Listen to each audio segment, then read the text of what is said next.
राधे राधे दोस्तों मैं आपको एक कहानी सुनाने जा रही हूँ।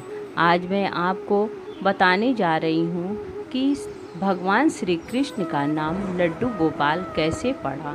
वैसे तो दोस्तों भगवान श्री कृष्ण के बहुत सारे नाम हैं, लेकिन लड्डू गोपाल के नाम से जुड़ी कहानी आज मैं आपको सुनाती हूँ। बहुत समय पहले ब्रजभूमि में भगवान श्री कृष्ण के बहुत ही परम भक्त हुआ करते थे, जिनका नाम हरिदास था। उनके पास भगवान श्री कृष्ण की एक बांसुरी बजाती हुई प्रतिमा थी, जिनकी वह दिन रात सेवा करते थे और उसी मूर्ति को छोड़ करके कहीं नहीं जाते थे, क्योंकि उनका मानना था कि अगर वह कहीं चले गए तो ठाकुर जी की सेवा ठीक से नहीं हो पाएगी। एक दिन उन्हें भागवत पढ़ने का न्योता आया। वे जाना तो नहीं चाहते थे, परंतु लोगों के बहुत आग्रह करने पर उन्हें जाना ही पड़ा। 4-5 दिनों तक जिसे सुबह से शाम भागवत करने जाना था, तो जाने से पहले उन्होंने अपने बेटे, जिसका नाम सेतु नंदन था, उसे कहा कि मैं भोग बना दिया, तुम ठाकुर जी को भोग लगा देना। यह कह करके वे चले गए। जब भोग लगाने के लिए सेतु नंदन भोजन की थाली श्री कृष्ण की प्रतिमा के सामने रखी और भोजन कराने का आग्रह किया, तो उसने देखा कि भोजन वैसे का वैसे था। वे तो रोने लगा। उसे डर था कि भगवान को भोजन न कराने पर पिताजी उसे डांटेंगे। उसने श्री कृष्ण से कहा कि आप भोजन करने क्यों नहीं आ रहे हैं? पिताजी मुझसे नाराज हो जाएंगे। अब बालक नहीं जानता था कि पिताजी श्री कृष्ण को भोग कैसे लगाते हैं। वे जिद पकड़कर बैठ गया कि जब तक आप भोजन नहीं करेंगे मैं भी बिल्कुल भूखा रहूँगा। परंतु भगवान नहीं आए। भूख से सेतु नंदन व्याकुल हो गया और रोते रोते भगवान से खाने का आग्रह किया। उसने कहा, मुझे बहुत भूख लगी है, आप भोजन करने आए ताकि मैं भी भोजन कर सकूं। बच्चे का भोलापन देख करके श्री कृष्ण बाल रूप में आ करके यह देखा, सेतु नंदन प्रसन्न हो गया।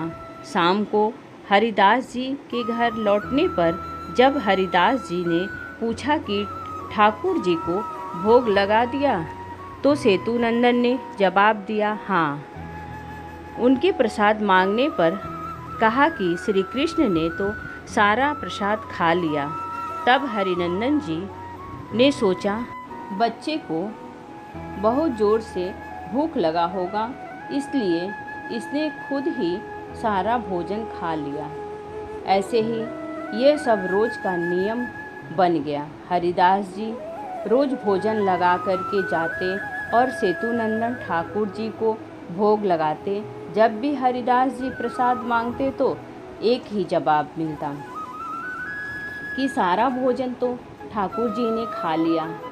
हरिदास जी ने सोचा, बच्चे का झूठ तो अब पकड़ना होगा। तो एक दिन लड्डू को थाली में सजा दिया और छुपकर देखने लगे। सेतु नंदन जी ने रोज की तरह ठाकुर जी को पुकारा। ठाकुर जी बाल रूप में धारण करके प्रकट हो गए। यह देख करके हरिदास जी दौड़ करके आए और प्रभु के चरणों में गिर गए। उसी समय ठाकुर जी के हाथ में लड्डू था और दूसरे लड्डू उनके मुख में जाने ही वाला था, लेकिन हरिदास जी के आने पर उन्होंने एक प्रतिमा का रूप ले लिया और जड़ हो गए।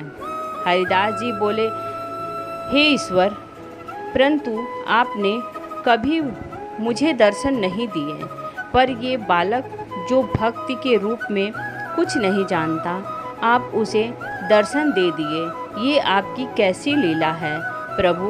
आप आकाशवाणी हुई और कृष्ण ने बोला कि बालक का मन सच्चा है, उसका मन निर्मल है, इसके मन में किसी के लिए कोई छल कपट नहीं है, इसलिए मुझे आना पड़ा।